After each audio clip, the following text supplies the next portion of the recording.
शुरुआत इस कार्यक्रम की होती है हेमा फाउंडेशन के, अपने आप में ये आत्ममुग्ध करने वाला होता है।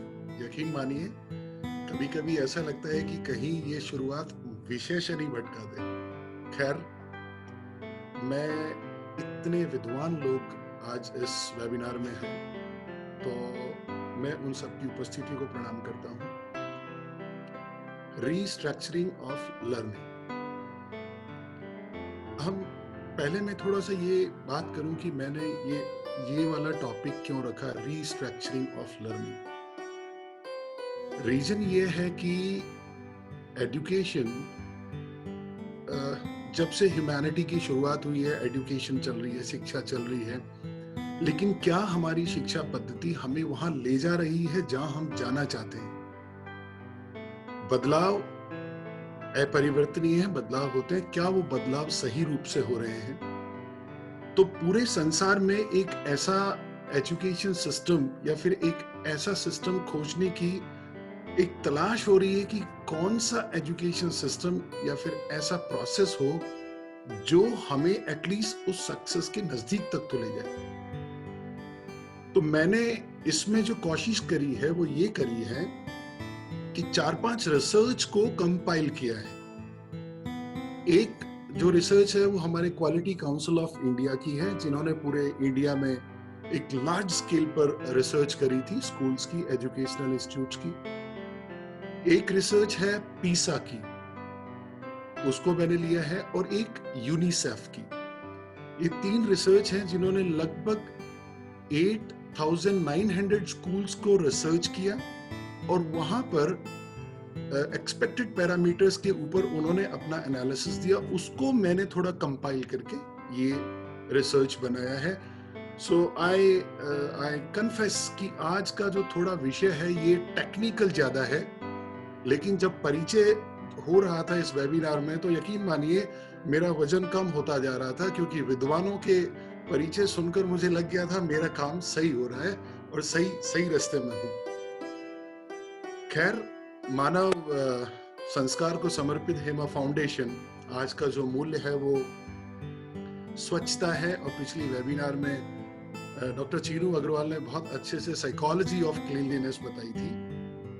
मैं उसी को आगे थोड़ा सा लेकर चलता हूं कि बाह्य स्वच्छता और आंतरिक स्वच्छता, ये सब मिलाकर स्वच्छता बनेगी। आहार विचार भी बहुत आवश्यक है।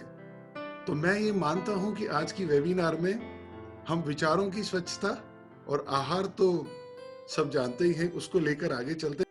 अक्सर एजुकेशनल इंस्टीट्यूट करिकुलम और सिलेबस में भी कंफ्यूजन है। जो हमारा नेशनल करिकुलम फ्रेमवर्क है वो गाइडलाइन देता है of abilities the students can होन बेस्ड ऑन द कंटेंट्स, और सिलेबस डिस्क्राइब करता है टॉपिक्स। अब इन दोनों में बहुत फर्क है। देन हमारा आता है एग्जामिनेशन। अब एग्जामिनेशन को जो सबसे ज्यादा कंफ्यूज किसी वर्ड ने किया है तो वो वर्ड है टेस्ट। अब टेस्ट हमेशा फेल या पास करता है और एग्जामिनेशन हमेशा इवैल्यूएट करता है और डायग्नोस्टिक्स पे वर्क करता है, हमें इंप्रूव क्या करना है। तो अगर हम टेस्ट लेने लग जाएंगे तो संभावित परिवर्तन समाज में नहीं दिखाई देंगे। और यही बात अगर स्टूडेंट्स के मायने से हम देखें, अगर वो सिर्फ एग्जामिनेशन पास होने के लिए एकेडमिक्स से इन्वॉल्व रहेंगे तो उनका लाइफ में चेंज नहीं आ पाएगा। वो तो तभी आएगा जब वो इवैल्यूएट करें, एनालाइज करें और उसको डायग्नोस करें। आई थिंक हम हमारे एजुकेशन सिस्टम को, हम हमारे सराउंडिंग्स को ऐसा रिस्ट्रक्चर करें that we reach to the optimum level of our expectations. I'm very much sure all the luminaries present here must have been already doing great in their fields, but still, this is what I felt that I should share with you. I have traveled across many institutions where I found they were successfully doing it. आप सब लोगों ने मुझे सुना, उसके लिए बहुत बहुत बारंबार धन्यवाद। आप सब लोग कोरोना से अपना ख्याल रखिएगा और मुझे अपनी दुआएं देकर जाइएगा। नमस्कार, अभिवादन आप सभी का। बहुत बहुत शानदार ग्रीन इवनिंग आपको। डॉक्टर नागपाल ने एक बहुत सारी बातें कही जो बहुत बड़ी अच्छी मुझे बात लगी, वो लगी बिगर कैनवास। ये एक बहुत छोटी सी बात है, लेकिन मैं कहूँगा बहुत बड़ी बात है। हमको एक नॉर्मल वे से हटना चाहिए, अपने बच्चों को एक बिगर कैनवास के बारे में बताना चाहिए। उनको ये बताना चाहिए कि जैसा उन्होंने कहा, सोसाइटी और फिर देश और फिर विश्व में आपका क्या कंट्रीब्यूशन हो सकता है, कैसे हो सकता है, उसके बारे में।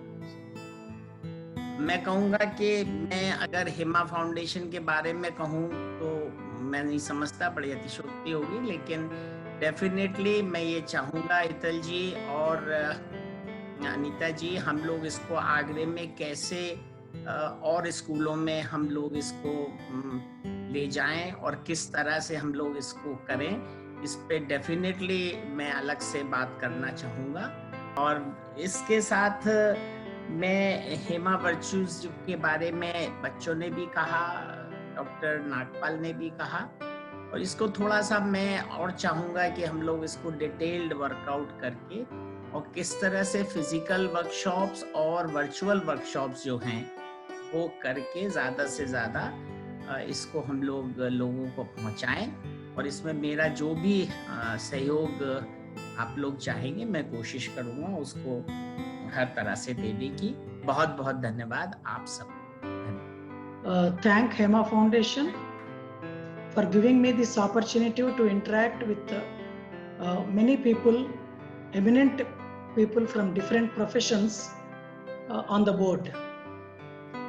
So once again, namaste. You have to grow from the inside out. None can teach you, none can make you spiritual. There is no other teacher but your own soul. India is home to over 1 billion people, accommodating incredible cultural diversity between languages, geographic regions, religious traditions, and social stratifications. The global image of India is that of an upcoming and progressive nation. The Indian culture varies like its vast geography. Vasudhaiva Kutumbakam. World is one family. Thus, we should grow from inside out as gurus of this great nation that has given a great responsibility of changing the youth into future citizens with great values. Sarve Jana Sukhino Bhavantu. Stay safe. Namaskar.